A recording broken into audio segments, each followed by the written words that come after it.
So, question, Mukha yung labas.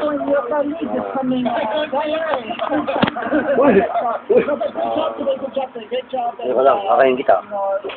The whole nation played you and so happy. Ha? Hindi mo. Hindi mo. And it's always good. Siyempre, masaya ako na nakakontribute ako sa team, lalo na sa last 20 minutes.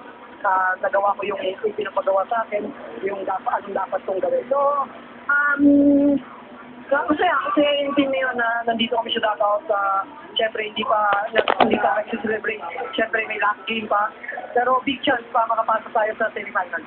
Hey, tama na yung tama na yung pagka-humble mo. Pero yung first time, Malilising na lang niya.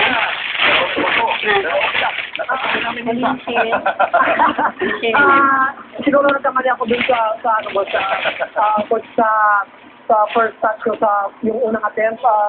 Siyempre, matagal pa naman sabi ng sarili ko, darating din sa pagkakataon na pabigyan ulit ako ni... Hindi ka kaya magbigay ng excuse. Tama lang yung isang score mo, okay lang yan. Binibiro lang kita yung chance mo.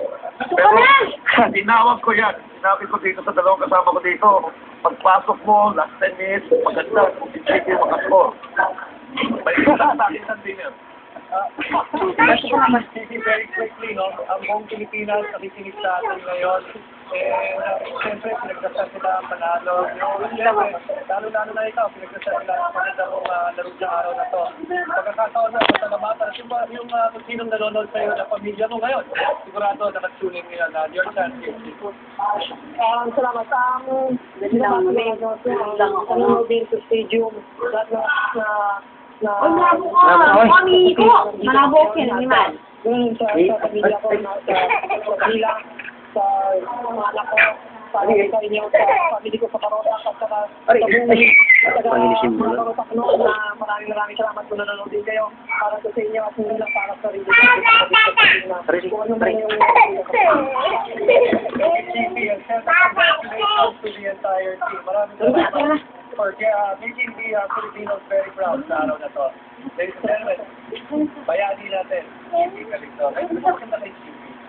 Ay, akin naman, hindi pa yung bola.